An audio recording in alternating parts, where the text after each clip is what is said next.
Well, hey, good morning. How you guys doing? Lovely, kind of chilly, slightly rainy day out there, and great to be here. Scott was just talking about this house build that a bunch of you did down in Mexico this past week, and you may or may not know this. He briefly mentioned this as well.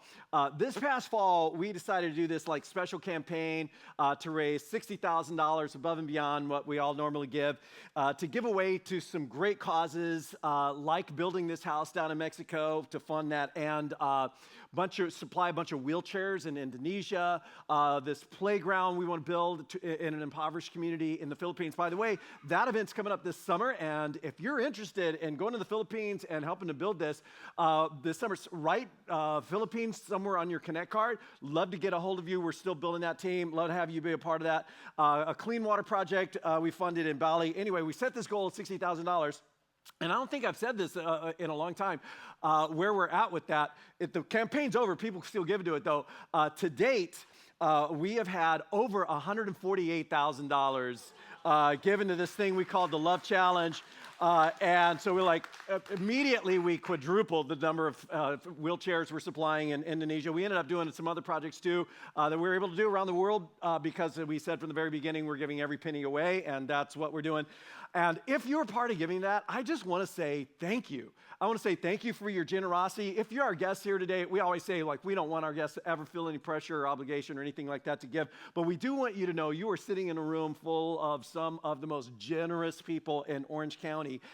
And if you gave to the Love Challenge and you are part of the Terra Nova family, I want you to prayerfully consider maybe continuing to give to Terra Nova, because this is the kind of thing we actually do all the time. We're always looking for generous opportunities to make God's love famous locally and around the world. Small sample of that was just last week. We said, hey, everybody fills out a Connect card all weekend long in paper, digital, whatever. We're going to give $2 for every single card to the Orange County Rescue Mission, which we did. In fact, we rounded up to the next 100. And we're able to do that because of the generosity of this community, or Scott was just mentioning, we're going to give everybody who comes to the Clean Lake Forest, for all of our community, citywide, we're going to give the donuts and orange juice and all of those kinds of things. And that's what we're able to do because of the generosity of this community. So thank you for being a part of it. I invite you to be a part of it. And now, on with our regularly scheduled program.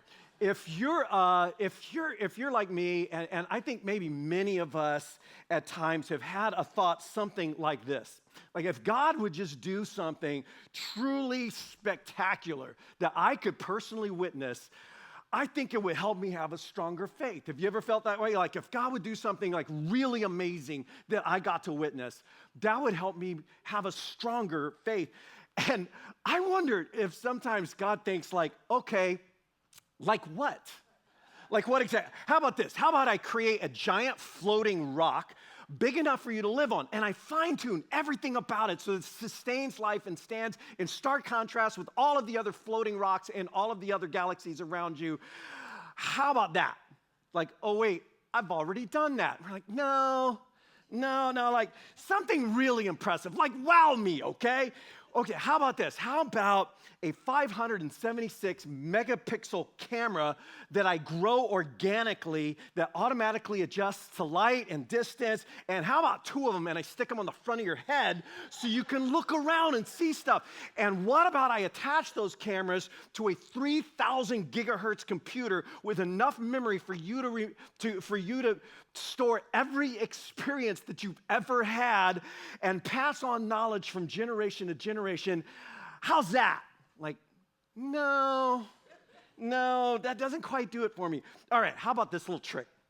While that guy up on stage is talking, before he can finish telling you about this, 50 million cells in your body are going to die, and they're going to be automatically replaced with another 50 million cells with no conscious effort on your part whatsoever. And these cells, by the way, they're like tiny little molecular machines manufacturing biological products that are continuously checking themselves for errors and automatically correcting, accomplishing very specific tasks in your body, which I designed to be self-healing, reproducing themselves in very specific ways. By the way, blood cells and skin cells and cilia and toenails, and they don't mix each other up, thank goodness.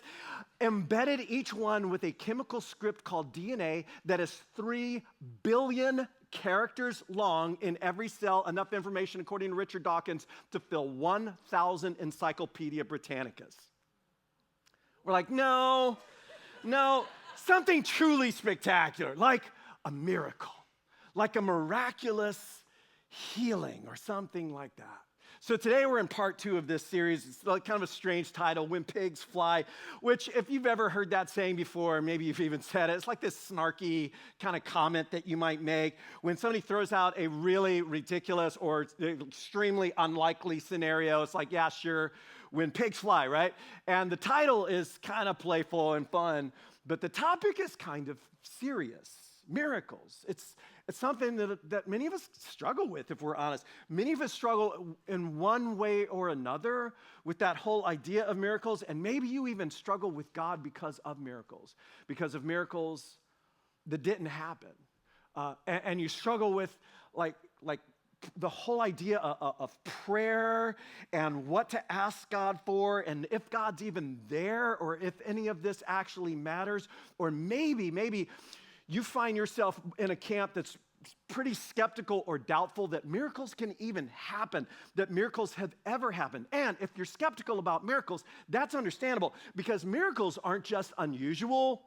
Like hitting a hole in one if you're a golfer, that's amazing, that's unusual, but it's not a miracle. That he actually remembered your birthday this year might feel like a miracle. But miracles aren't just unusual, they're like impossible. They're what seems to be impossible. In fact, last week we defined what we're talking about during this series. When we talk about miracles, here's what we're talking about.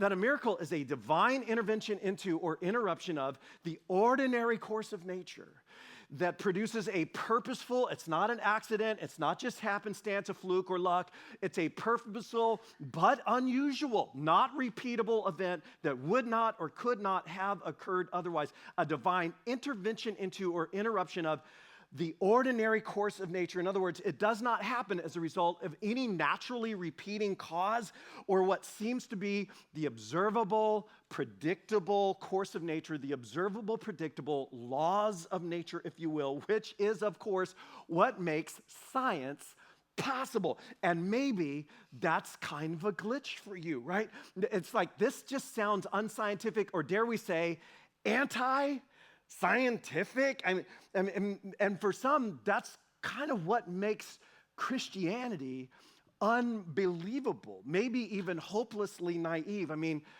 doesn't science disprove miracles? Like, why are we still even talking about this? Hasn't science disproved even the possibility of miracles? And as we said last week, Christians actually invented science. Maybe you know that, maybe you didn't know that, and maybe you were here last week and heard that for the first time. Christians actually developed or invented, if you will, I'm not sure that that's the correct term, the scientific method, the whole idea of modern science, because they believed that a super intelligent, non-contingent, profoundly creative, capable, rational being had designed the universe and had made us in his own image, and therefore they expected the nature should make sense, that it should be orderly and predictable and comprehensible by us.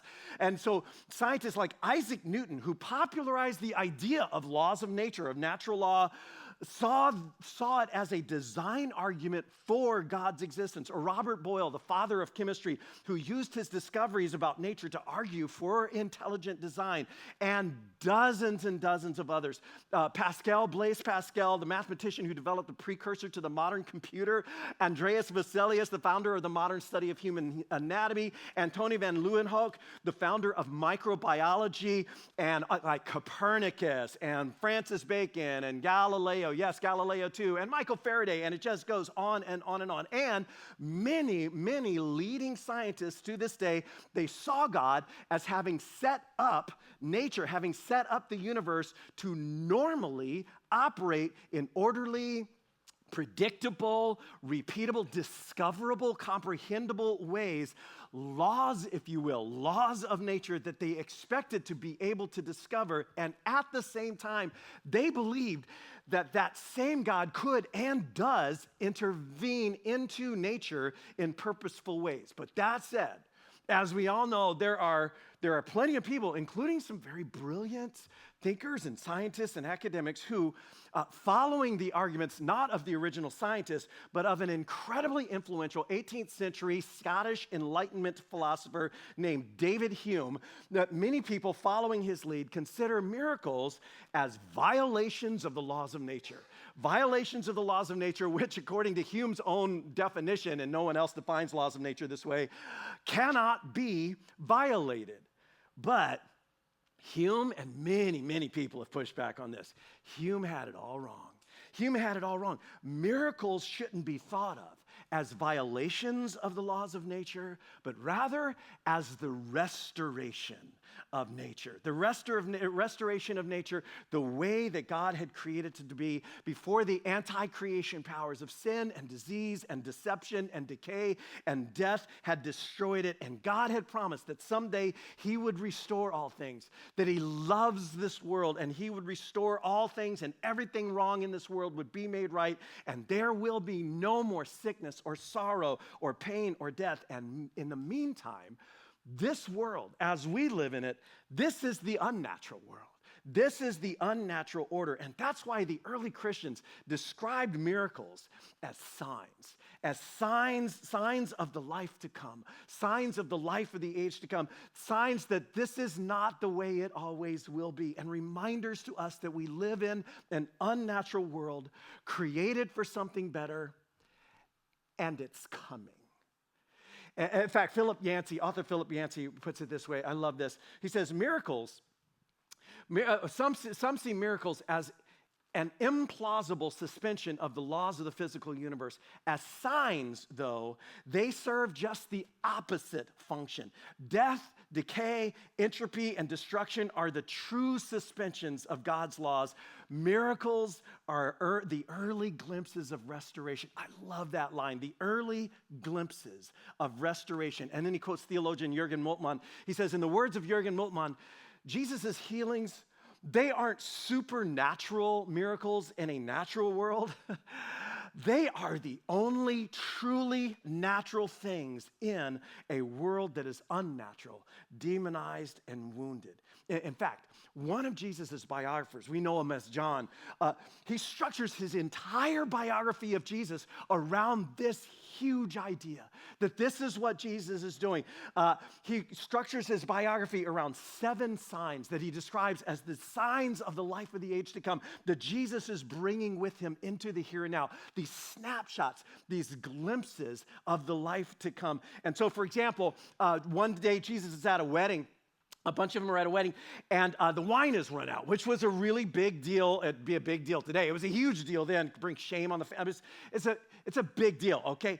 And Jesus famously turns water into wine, and not just a little bit of wine, like gallons and gallons and like way too much wine.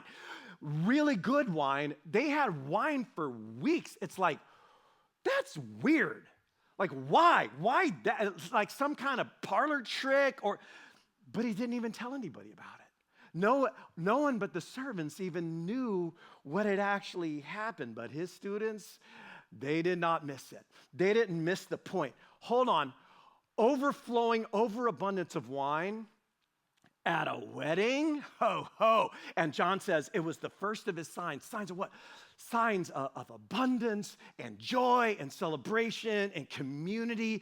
And his students and John's informed readers in the know, they would have recognized in that moment all of these allusions to the Old Testament prophets and how they would describe the coming of the age to come, what God is going to do in the future, the kingdom of God, if you will. It would be like a wedding feast. It's going to be like this wedding feast, the kind of community-wide celebration with like the overabundance of the best food and an overabundance of the best wine. Prophets like Joel and Amos said, the mountains will drip with sweet wine. It's just going to be so much goodness. It's the kind of wedding feast that would make the average father of the bride break out in a cold sweat and reach for his wallet to hide it, right?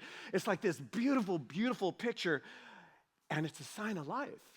It's this momentary foretaste, a momentary foretaste in a world of scarcity and struggle, a momentary foretaste of the abundance and the joy and the community of God's future for us. And then later in John's story, Jesus restores the body, the legs of a man who had been disabled 38 years.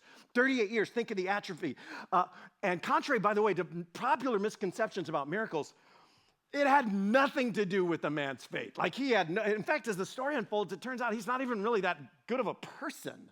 And then a little bit later, Jesus gives sight to a man who was born blind, has never seen in his life. And again, both of these are these unmissable signs of the life to come, and the promise of the prophets that someday, this world as we experience it will not be the way that things will be. Someday, God is going to restore all things, and all disease, and all pain, and all scarcity. Everything that's wrong with the world is going to be made right, and the blind will see. The blind will see, as the ancient prophet Isaiah had said, the blind will see, and the deaf will hear, and the lame will leap like the deer, and the mute tongue will shout for joy. In other words, human beings' bodies that have been wrecked by nature gone wrong are going to be fully and completely restored, and it'll be like streams of water, watering the wilderness, streams in the desert. It'll be like life flourishing and springing up out of what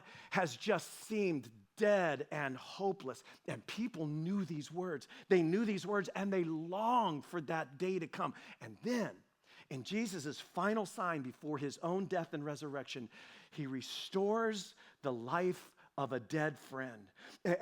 Jesus had raised the dead to life before. This wasn't the first time, and it wouldn't be the last time either. But this was different, because his friend had been dead for 4 days. 4 days, he was already buried and in the tomb, and it's like this ultimate expression, this foretaste of the life of the age to come, when even the power of death is broken. Tim Keller, in his book, The Reason for God, he sums it up this way. He says, we modern people think of miracles as the suspension of the natural order, but Jesus meant them to be the restoration of the natural order. The Bible tells us that God did not originally make this world to have disease and hunger and death in it. And I think myself, like, that's part of the reason why we have such a sense that these things are wrong. Like, they should not be, regardless of how common, even universal, unavoidable these things are. We have this sense in our guts like it's not supposed to be like that. There's echoes of the way it once was, foretastes of the way it will be. And here's how Keller goes on. He goes on to say, Jesus has come to redeem where it is wrong and heal the world where it is broken. His miracles are not just proofs that he has the power, but also wonderful foretastes of what he's going to do with that power. Jesus' miracles are not just challenges to our minds, but promises to our hearts that the world we all want is coming. And that's what miracles are. That's what miracles are. Miracles are temporary signs. They're temporary signs. Listen, every person Jesus ever healed died eventually, including Lazarus himself. Just these temporary signs of the life to come and foretastes of a better future when sickness and sorrow and cancer and death will be no more. And then at the end of John's story, he admits, he's just described a few. Like, this was just the drop of a bucket in an ocean, my friends, of many, many, many other times. In fact, he ends, the last line of John's biography goes a little like this. If all of them could be written down, all of these signs, if they were all written down, I don't think the world could contain the number of books that would be written. And then, on the night before he was crucified, he gathers with his disciples one last time. It's a real famous scene, washes their feet, which was weird, and everybody's really awkward as that's going on. And the whole night's weird. He says that one of them's going to betray him, and they're like, us? Betray you? You're the man. Like, none of us would ever betray you. And then he's talking about going away. He keeps talking about leaving, and they're like, Where are you going? Why are you leaving us? And why can't we come with you? And so it's all so confusing. It's one of my favorite scenes, like the whole scene is one of my favorite moments in the life of Jesus. But right in the middle of it, right after he's talking like this, Philip just blurts out something that you may have thought of yourself before. Philip says, right in the middle of this conversation, he says, Lord, show us the Father, and that would be enough. Yeah, have you ever thought like that? Like, if I could just see, like, just for a second, just if one time God would just rip open the sky and go, hey, John, it's me. Like, that would, oh man, that would be enough. Show us the Father. That would be enough. And Jesus answers, don't you know me, Philip? Don't you know me, Philip, even after I have been among you such a long time? And I got to think Philip's going, okay, did you understand the question? Anyone who has seen me has seen the Father. So how can you say, show us the Father? Don't you believe that I am in the Father and the Father is in me? Now, this is something that heard him say before. He says this kind of thing from time to time. No one's really picking up what he's putting down, but Jesus says a lot of things, and people but now he seems to be taking it to another level. Like, the Father is in me and I am in the Father to such a degree that you can't see the Father without seeing me. And you can't see me without seeing the Father. As he says earlier in John's biography, I and the Father are one. And then he goes on, the words I say to you, he's always told them this, I don't speak on my own authority. Rather, it is the Father living in me who is doing his work. In other words, what you have seen me do over the course of your time with me, that's what the Father is doing. That's the Father's work. That's what he's always up to. So believe me when I say, take me for my word when I say I'm in the Father and the Father is in me. Or if you can't take me at my word, at least take me at your own eyeballs. Like what you believe on basis of the evidence of the works that you have seen, the works themselves. They are proof positive. And then he says, very truly I tell you, or verily, verily I say to you. And Jesus would use this phrase sometimes. It's like putting an exclamation point on a sentence before it's even said. Very truly I tell you, like buckle up. Whoever believes in, or we've talked about this before, the phrase is literally believes into. It's a weird phrase. It's not good English. It wasn't good Greek, but it has this sense of movement or motion or like leaning into, or maybe even journeying into. Whoever believes into me will do the works that I have been doing, and they will do even greater things than these, because I am going to the Father. It's like, hold on, time out. Greater things than Jesus? Is that true? Is that true? Does that actually happen? I mean, do miracles actually happen today? Like the kinds of things Jesus did, seriously. I mean, even if I believe like some of those miracles in the Bible, like I think some of those might have happened or something like that even and some of the things Jesus did, I think there's maybe some truth or some reality, but is that still happening? Do people who believe in Jesus and follow Jesus do that? Is there any real evidence that it might? Craig Keener is one of my absolute favorite, top 5 scholars. He's a former atheist who became a fully devoted follower of Jesus. He's a professor of New Testament literature. He is one of the world's leading experts, maybe the world's leading expert, on ancient sources and early Christian origins, like the historical and cultural and social and philosophical and religious backgrounds to the documents that we call the New Testament. And a few years back, he was writing what became, check this out, a 4-volume commentary on the book of Acts, critical scholarly commentary, 4,000 plus pages. There are over 10,000 references to ancient sources alone. I mean, the guy is crazy.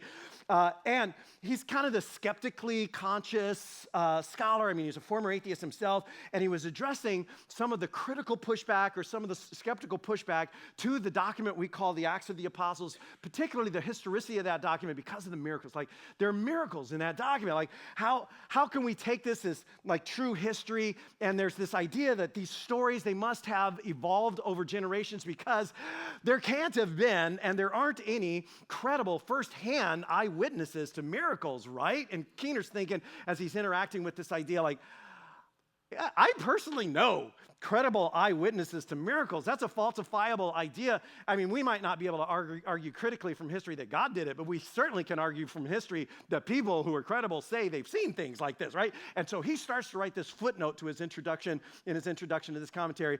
It's just a few source documents, and here's some things that, like, to show that idea is not really holding water. Like, credible, documented, firsthand eyewitness accounts. A footnote which eventually became 200 pages long, at which point he decided to turn it into a full-length 1,100-page, 2-volume scholarly treatment on miracles while he's writing his 4-volume. He's so prolific. He's crazy. Addressing the whole idea of miracles and the miraculous from the perspectives of philosophy of history and philosophy of science, but also giving hundreds and hundreds of documented, often medically documented and medically verifiable, what we would call, according to our definition, miracles. And then, after that, a couple years ago, he wrote a much shorter volume called Miracles Today, which I highly recommend if you want to read something, with hundreds more verified examples and stories from our lifetime, current stories, including many doctors' stories. And so I thought I would share just a few of them with you. The first is of a young lady, about 30 years old, named Barbara Comiskey, who was dying. She had an advanced, severe case of multiple sclerosis. She had been diagnosed in her mid-teens at the Mayo Clinic, and at this point, doctors had said she probably isn't coming back to the hospital again. She had spent the last 15 years in and out of the hospital with severe medical issues, almost dying and still being, coming back. And they said she won't come back again. They had established a DNR with her and sent her home one last time. Barbara was legally blind. For all intents and purposes, she was blind. Her lungs had completely stopped functioning. She was on a breathing machine.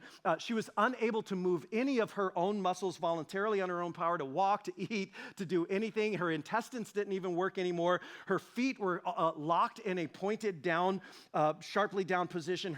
Her hands curled in towards her wrists, her arms locked in what the doctors referred to as a pretzel position. Dr. Harold Adolph, one of her physicians, described her as one of the most hopelessly ill patients he had ever seen. And then one day, on Pentecost Sunday, June 1981, 2 friends were visiting her after church, and they're reading her cards and letters of people who were praying for her when she says she heard a booming, authoritative voice over her left shoulder saying, "My child, rise up and walk." And suddenly, she jumped out of bed. Her feet were flat on the floor, and she noticed that she could see her feet flat on the floor, and she could see that her hands were uncurled, and she could see, right? And so she disconnected herself from all of her machines, ran out, greeted her father, who waltzed her around the living room. Her muscles were no longer even atrophied. Her mother exclaimed, "Barbara, you have calves again." Keener documented all the reports from all 3 of her doctors, 2 of whom ended up publishing on this very situation. Dr. Thomas Marshall, who had assumed her palliative care in her final weeks of life, told her, "I'll be the first to tell you, you're completely healed." She was completely dying. You're completely healed. I can also tell you, this is medically impossible. You are now free to go out and live your life, which she did, for 40 years with no reoccurrence at all until, sadly, she ended up passing of COVID just a few years ago. And then there's the story of Chris Gunderson, a teenager who was diagnosed with gastroparesis as an infant, which meant his stomach didn't work. His stomach wasn't able to take food, and so feeding tubes were put in, and he had been dependent on that his whole life. And one day, a man named Bruce Van Natta felt he should pray for him, and Chris agreed. And a few minutes into prayer, Chris says he felt something like an electric jolt shooting through his body, and he bent over, and Bruce is like, "Are you okay?" And he goes, "Yeah, I want to, like, we need to keep praying." And so Bruce continued to pray for him, and Chris said he felt like these involuntary pulsings or contractions in his abdomen the whole time that Bruce prayed for him. And that night he went out and ate his first normal meal. He went back to this doctor's that week. They were amazed, and they said, well, if this continues, we'll remove all the tubes, which they did. And that was 8 years ago. And his story, too, was written up in a medical journal. Now, one of the things that makes Chris's story interesting is Bruce. The reason why Bruce had so much confidence to pray for him was his own story, because years earlier, he had been working under a diesel truck when the front axle gave way and crushed his abdomen. It was considered remarkable, dare I say, miraculous, that he even survived with the extent of his injuries. He had numerous surgeries, all of which were documented. His small intestine was so destroyed that they removed almost all of it, and he was slowly starving to death because he couldn't digest food. He had gone from 180 to 125 pounds, and a friend who was praying for him felt like he needed to come and pray for him, flew from New York to Wisconsin to pray for him because he felt like he needed to. And as he prayed, he felt like God was telling him to say, "In Jesus' name, small intestine, grow." And Bruce said, again, like he felt what seemed to be this electric jolt through his body.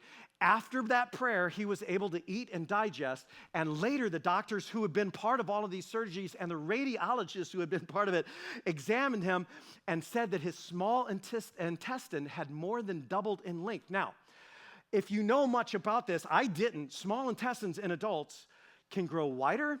They cannot grow longer. They do not grow longer. And then there's the story of Chauncey Crandall. Chauncey Crandall is a cardiologist from West Palm Beach. And he was called into the ER to certify the death of a patient whose name is Jeff Markin. They had been working on him for 40 minutes. He had been flatlined for 40 minutes. They had shocked him repeatedly, compressions, everything. Nothing at all had worked. And Dr. Crandall was just being called in to confirm his death, which he did, and he signed the death certificate. But as he was leaving the room, he felt like God was telling him to go back to the body and pray for him, to pray that the man would have a second chance to know who God is. And Crandall has no knowledge about this man's religious or spiritual life or anything like that, but like that was the thing he felt like he was supposed to pray for. And he didn't want to. He didn't want to because the man was dead. And so he starts to walk out of the room again, and he felt it so strongly that he turns around, he walks back into the room. The nurse was already sponging the body for the morgue. Markin's eyes were fixed and dilated. His face and his limbs had already turned black from cyanosis. He was dead. And so Chauncey Crandall, the doctor, goes back into the room and he prays aloud. He prays aloud for God to resuscitate the man and give him a second chance to know him. And the nurse is just staring him down like, what are you doing right now? He asked the ER physician to shock him one more time. The ER physician is understandably reluctant. It's like, we've all certified that he's dead and beyond resuscitation, but out of deep respect for Crandall, because he's a respected cardiologist, he shocks him one last time. Immediately, the heart monitor jumped to a normal rhythm, which I'm told wouldn't happen even if the heart had stopped for just a short period of time. Crandall says, in all of my years as a cardiologist before that and since then, I have never seen a heart return to such a normal rhythm in that way. And the heart starts beating again, and the nurse looks up at him and says, "Dr. Crandall, what have you done?" Because she's assuming the guy's brain dead. Like, he's Frankenstein's monster. Even 6 minutes of a brain without oxygen is severe brain damage, right? But Jeff Markin had no brain damage. no brain damage whatsoever. Markin began breathing immediately.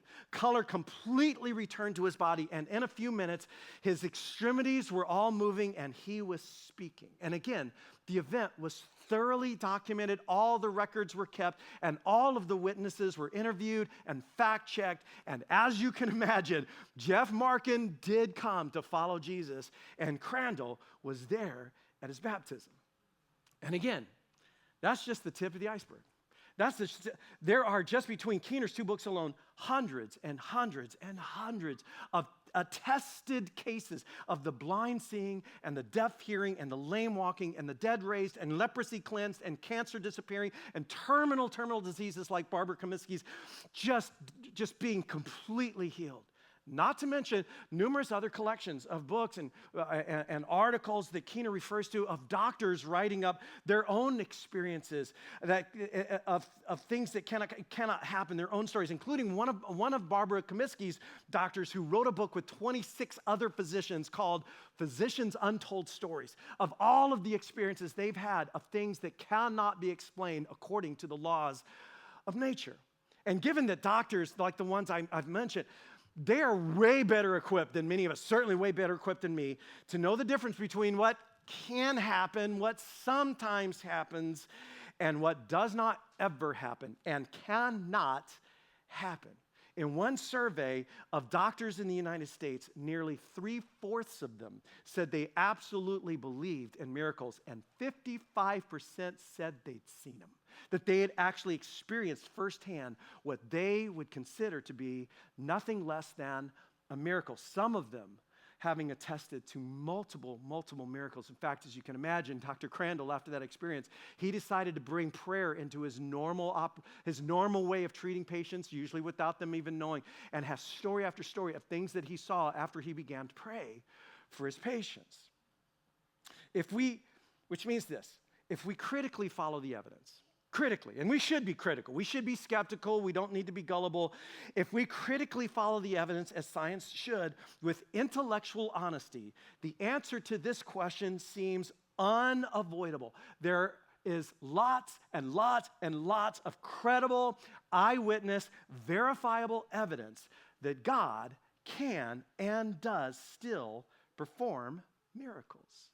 That God can and still does intervene into and interrupt the ordinary course of nature, which is still the ordinary course of nature until God restores all things in purposeful but unusual ways, that glimpses of the life to come, the restoration of nature, signs of the way that it one day will be in purposeful and unusual ways that would not and could not have happened otherwise, and not just rarely. Not just rarely, not just once in a blue moon, not just when pigs fly, but often. Often, but not always. Which leaves maybe you where you're at. Leaves us maybe all kind of wondering, yeah, but what about me?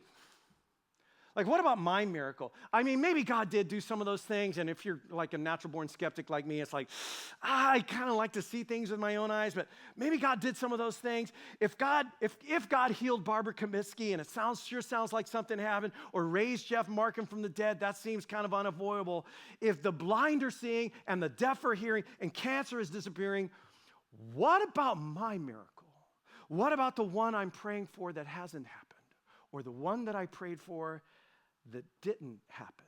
Why them and not me? And maybe the question, though, maybe you're too nice to ever put it this way, or you just would, if you're honest, maybe the question would be something like this: why does God seem so frustratingly unpredictable and inconsistent? And that really is the question, isn't it? Like, that really is the next question. And the answer is, do not miss next week and part 3 of our series. You aren't going to want to miss it. But let me close us in prayer this morning. Heavenly Father, it is sometimes hard to wrap our heads around the fact that you are still doing things like Jesus did. That people who are believing into you are calling upon you in your name and seeing you restore nature. seeing these foretastes of the life to come, seeing signs of the way that it one day will be. It's sometimes maybe tough for us to lean into that and accept that reality. But I pray for myself, I pray for all of us, that you would continue to reveal yourself to us, and that we would find ourselves believing into you, leaning into you, journeying further and further into the confidence of who you are and what you do, and your incredible love for us, and your dream of one day restoring all things in this world, and that we would be willing participants, that we would join you in that endeavor and just say yes to you today, this week, wherever that takes us. I pray that for myself. I pray that for us in Jesus' name. Amen.